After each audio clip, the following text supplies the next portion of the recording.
Yo, what's going on, snipers, and welcome back to our Montreal Canadiens franchise mode. So in last episode we had the draft and the re-sign stage, and at the draft we grabbed Carson Lambos, who's a medium elite two-way defenseman.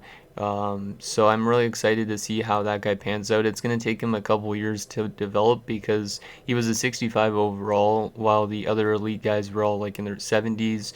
So he's going to be probably like 2 to 3 years out. It said on the ETA that he was 3 years out, so it might take him a bit to grow. But once we get him into the lineup, hopefully he helps us out a lot. So anyways, we're up here in free agency. We're going to be making quite a bit of moves and stuff in this episode just because we kind of have to restructure our team with young guys jumping up in overall and whatnot. So first, we're going to be making 3 trades to start off this episode. These trades are kind of minor. Let me actually go to trade finder. They're pretty minor trades because we're basically just flipping guys for picks. But the thing is, it opens up some good roster spots. So the first guy we're going to be trading away is Brett Kulak. As you can see at the moment, we have like a lot of defensemen, but we are going to be picking up another defenseman in free agency. But as you can see, Kulak 74 overall because I think it's due to ice time from last year. So we're going to be trading him away for a third-round pick. And we're probably going to choose... Which team is the worst, though, out of all these teams? I don't know.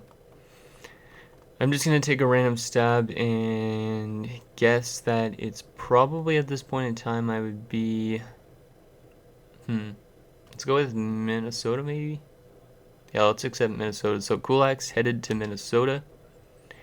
Then the other 2 trades we're going to be making are also for third-round picks. So we're going to be trading away Joel Armia. Even though Joel Armia is a good player and whatnot, there is a better right winger that we're looking at in free agency. So we're going to be trading him away for another third-round pick. Just to open up some more roster spots. So we'll trade him to... Yeah, we'll trade him to Arizona. Why not? Send him to the desert. And then his good buddy Paul Byron, because apparently they have some good chemistry, is also going to be traded just because he's quite a big of a cap hit. And I also signed him for 2 years, and I shouldn't have done that because we need the cap. So I'm going to be trading him as well to San Jose for a third because there's no other offers. So that gets rid of 3 guys, all for third-round picks. So next year's draft, we're going to have 4 third-round picks. So that's pretty good for us, I think. Now, in terms of free agency, we're going to be signing a couple players that you guys might like just to help us out because we do need a backup, we need a defenseman, and another forward and stuff like that. So, for backup role, we are going to be attempting to sign Antti Ranta. Now, Antti Ranta is listed as a starter. I got a suggestion from, I don't remember the guy's name now. I've seen him comment on multiple videos, but anyways, he suggested to get Antti Ranta. And yeah, he's listed as a starter, and he just came off a really horrific season, so he could drop a bit more in like overall wise to make him a backup. But if he loses morale due to ice time, we could always trade this guy away for an actual backup or something. But I am going to sign him for now, and we're going to give him a 1-year deal, and let's give him... I don't want to give him too much, but I want to be able to sign him. So 1 year at 4.5.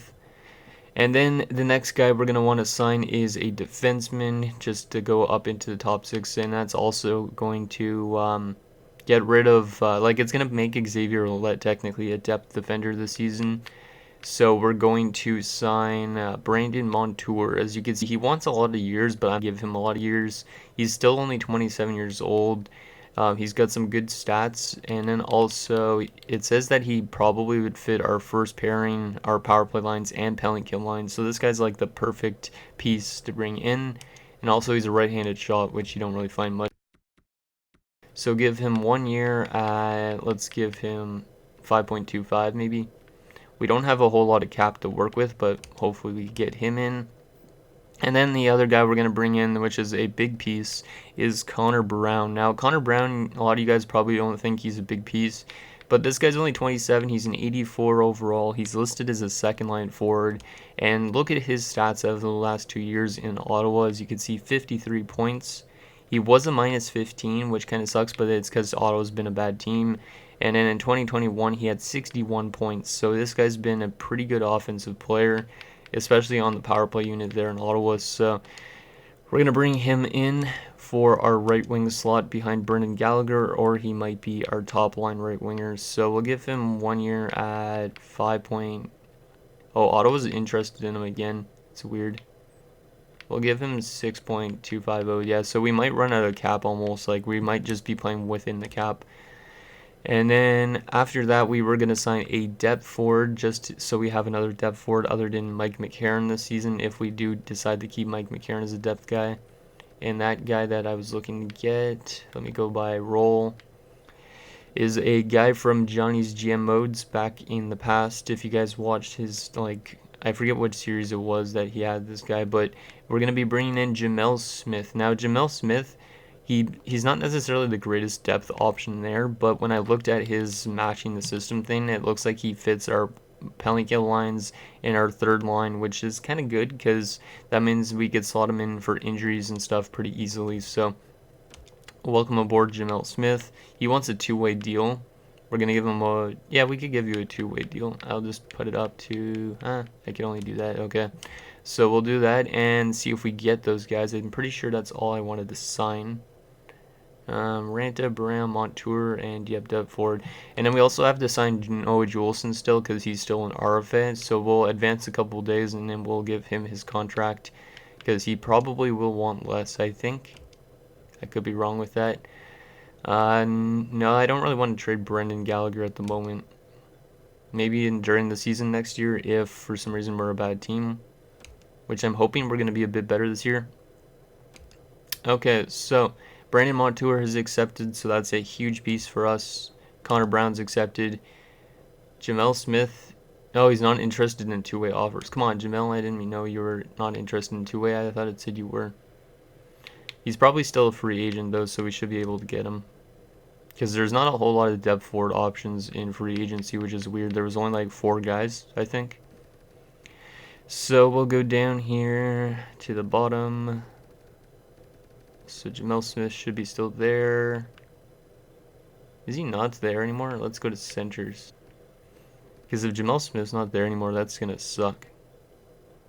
Oh, he's still there. Okay, good. Okay, so it says you don't want two-way contracts, but it says you have interest in two-way contracts. So don't lie to me, Jamel. I'm going to give you a one-way deal, though, and give you way more than you need, 1.3. Just so we could get you on the team, because we do need a depth guy. Somebody that could help us out. And Anti-Rant is accepted, which is also big news. And Jamel Smith should be soon. Yep, there you go. So we got everybody, and I'm not trading. Oh, wow, okay, that's kind of an interesting offer. I'm not going to do that, but Gallagher and Wheel and a third for 2 first-round picks is a pretty good trade. Huh. Okay, so now that we have all those players, now we need to go do our contracts and sign Noah Juleson with whatever we have left, which is still $10 million. So we did a pretty good job at keeping within our cap. Just because we bought out, what was it, Carl Alzner in last episode as well. I forgot to mention that. So Noah Juleson, how much do you want for 1 year? Not a whole lot. Let's go down to 1.2. See if he'll accept that. And then we should be good to go. Like I said, I don't know if I'll be playing Ouellette as a depth guy or what. We might have to play him as a depth guy. He played last season, so once Juleson accepts, he should be doing that. Yep, he does. Okay, so we're going to sim to next season. We're going to take a quick look at our lines and all that stuff, and then we are going to start the simulation for year number 3. We're probably going to sim maybe 2 to 3 months.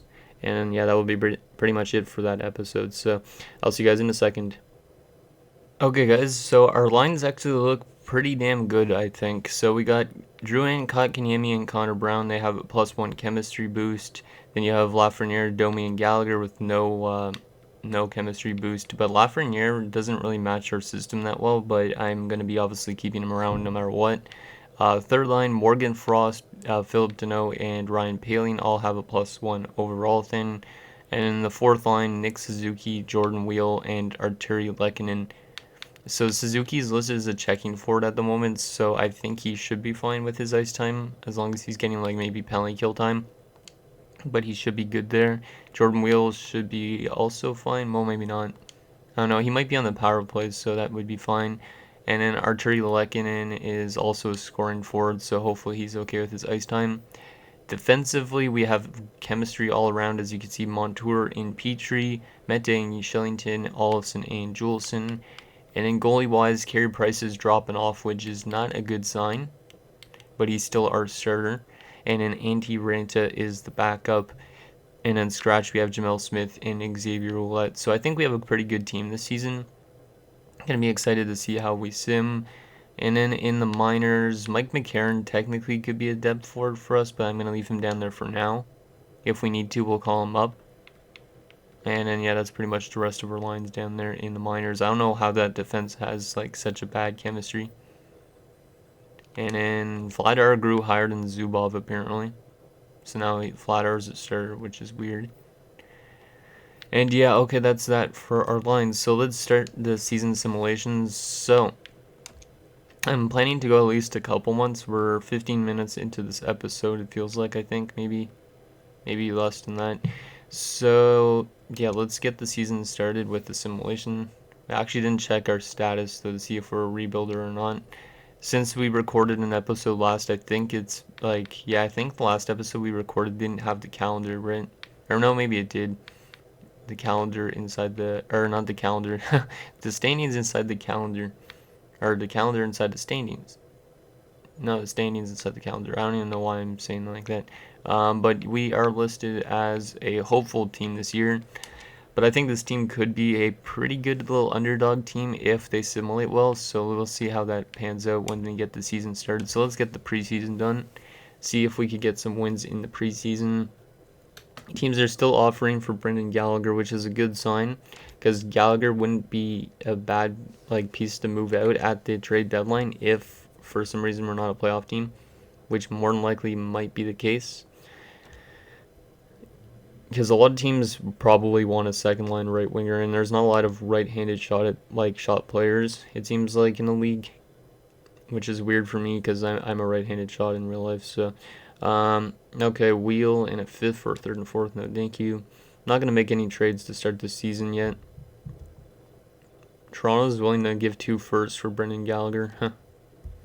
It would be weird though seeing Brendan Gallagher in a Leafs uniform, and it would probably like piss off a lot of you Habs fans. Okay, so 5-2 in the preseason. That's pretty good. Let's see how the actual season starts though. So we'll go all the way to here in Vancouver. We got 2 road games to start the season, and then we got a game against Buffalo on home ice to start. A lot of road games actually this month. We got like 6 road games in our first 7 games. Huh. Okay, let's go right to November the 1st. Just because I don't know how long this episode's been so far. We are 1-1 to start the season. 1-2. 8-2 win over Detroit. Jeez. And Juleson was never injured, so that's okay. But damn, Detroit must have a weak goaltending situation. But I was looking at the goalies around the entire league, though, at like in terms of other teams, and a lot of them have weaker goaltending combinations than us. So if that is the case still this season, we might be able to have our chance of making the playoffs because we have a pretty good like tandem, I think, with an 87 and an 85 in Ranta and Price. So there's a win over Colorado. Another one. We're 6-3-1. Like these wins mean nothing technically because you know how last season we started the season really good, but then we fell apart. So I'm not really holding our breath that we're gonna just keep that up all season long. But yeah. And Ryan Paling's been injured, so we're going to go replace player, which is going to put in Jamel Smith. So 8-3-2, not too bad. Let's take a look at who's leading us in points. Also, if for some reason there's audio problems, I don't know if there is right now, I really apologize. I don't know what is the case if that is. So yeah, we're second in the division just behind Tampa Bay. Domi's point per game, which is a good sign for that second line. Means Connor Brown's probably doing pretty good and Lafreniere doing pretty good. So let's go another month. I'm not trying to go through this too quick. Like I think I'll go to January 1st and that's where we're pretty much end this episode. Jordan Wheel in the third for Marco Scandella. No, thank you. I don't want to take on that horrendous contract. 3 years. How's Laval playing? I can't even tell from the screen anymore. Gustav Olofsson's been injured, which is okay because that's going to put in Xavier Ouellet. Jack Opaka. That's an interesting prospect. Like, I wouldn't mind doing a trade like that, but at the same time, I don't want to trade away Jordan Wheel. Because Wheel's a very good face-off man for that fourth line, so maybe we're winning a lot of, and that's going to help us out this season. I don't know. We're 10-4-4, so not a bad start, really, to the season. And multiple players are back. There was only one guy that was actually injured. Jamel Smith actually fits that line good, and he's not even minus, so that's good too. Suzuki liking his ice time. Nope, he's not liking his ice time. That's not good. I might try and find some ice time for him then. Even though we're winning games, we need to make sure Suzuki grows properly. So let's see, let's put him on the penalty kill. Yeah, penalty kill would probably be the best spot for him, I think. Let's put him. I don't want to take the two center guys off. Let's actually take Jamel Smith out of that spot. I don't know who did Jamel Smith replace? Paling. Oh yeah, we need to give ice time to Paling too. You know, let's go to 3-man PK and take Jamel Smith off that part. Paling could play like 5-on-4, and Suzuki could play the other one, just so he gets a bit more ice time. He doesn't. Oh, he fits the penalty kill strategy, but he doesn't fit that line that well. It's weird. Okay, so yeah, let's continue simulating. Shootout loss against Rangers. I like it that at least when we're losing games, it's an extra frame, so it gives us some extra points. Like, we're 11-4-5 already. It seems like we're a pretty good, like, a team for getting it at least to the extra frame. Mild concussion for Jordan Wheel, which is not really that good, but we will put in, I think it's, who is it that's going to go there? It might be a defenseman, actually, at the moment. Because I don't think Ryan Paling's back yet, right? I don't think so. And last little bit of this month, we are actually doing really well. Patrick Hornquist the third and Hag for first and seventh. Interesting. Okay, so at December the 1st, we are 16-4-6. We're not even first in our division because Tampa Bay is just way too good. I think it said Tampa Bay was like 24 and something. Like, for it to go around. Yeah, they're 24-2. Jeez. A lot of our division's doing really well. Updated look at the player stats. Domi's over point per game. So yeah, I'm really liking the production from that second line. And we're 7-0-3 in our last 10. So let's sim the rest of this next month. And then we will take a look at our player stats and all that. And then you guys can suggest things for next episode. I don't know if we're going to be making trades or not next episode. It depends on how this team looks. Like, because last time we didn't make trades, the team pretty much fell apart. So yeah, Ryan Paling was back actually. So we're going to take out Paling just for the second. And put in Jordan Wheel. And then we're going to put Paling back where Jamel Smith is. But Jamel Smith seems like a solid depth option, which is glad I brought him in. So there you go, Paling's in the lineup now. It seems like we're always losing in a shootout or in overtime, which I'm really liking that's the case when we go to like the extra frame to an extent, because at least we're getting 1 point out of 2 points, which is better than getting no points. Brendan Gallagher for a first and a third. No, thank you, not yet. We might make those type of trades, though, closer to the deadline if we're a bad team. Jonathan Drouin's been injured, which is not a good sign, but that's going to put Jamel Smith on the top line. We know Jamel Smith could produce in terms of franchise modes before, so let's see if he helps us out there. And Kotkaniemi was never injured. We're kind of dropping games a bit this month, which is not a good sign, but hopefully we could somehow squeak our way into the playoffs this season. Like, I mean, we have Cole Caulfield coming into the NHL next season. We have Carson Lambos coming in a few years. Like, I think we're going to be a pretty good team in a few seasons at least. So, Jonathan Drouin, what the heck is that thing doing? There you go. It was not letting me press up for some reason. 9-3 win over the Sens, jeez. It seems like a lot of goals are being scored by our team this season, which is also a good sign. Last few games of this month, Ottawa again. Jake Evans has been injured in the minors. We lose to Ottawa this time around, and we win against Vegas. Okay, so we are 22, 10, and 9 up here at January the 1st. Not too bad. Well, actually really good.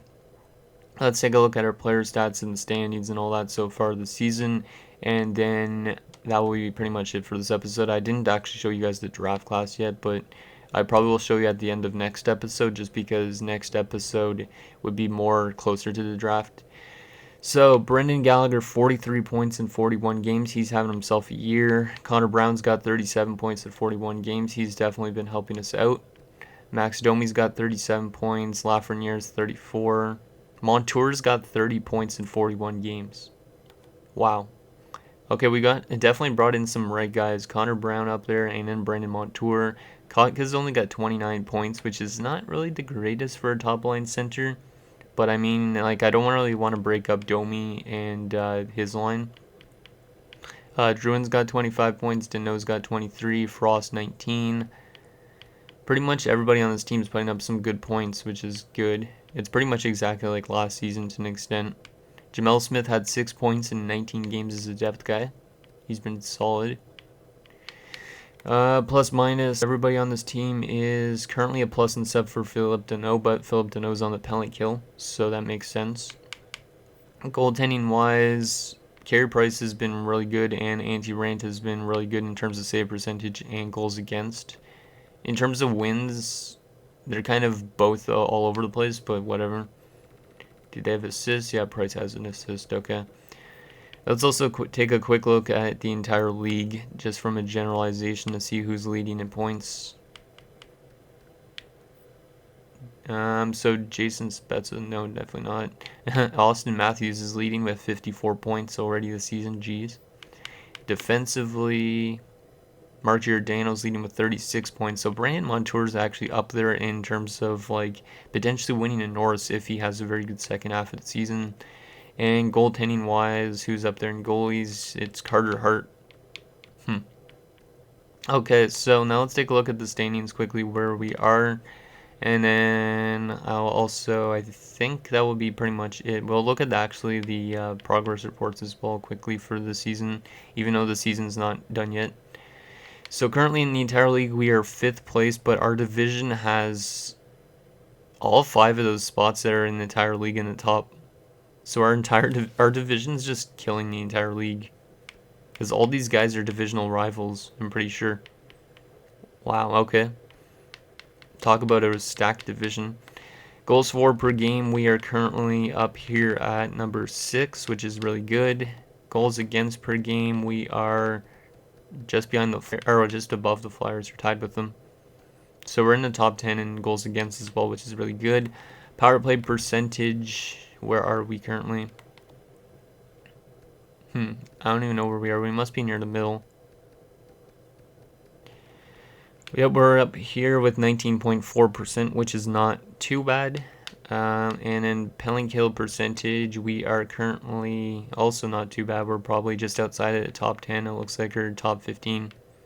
Not bad. We also have 4 shorthanded goals this year, which is one of the most among teams. So yeah, we're having a really good season so far. So anyways, guys, that's going to do it for this episode of our Montreal Canadiens franchise mode. So in next episode, we will sim the remainder of year number 3. You guys can give me suggestions for what we should do with this team, because right now we're getting some really good production, and our division is super stacked. Like, literally everybody that's in a playoff spot in our division has more points than every team that's in a playoff spot in the Metropolitan Division. So let me know what you guys think, and I'll see you guys next time.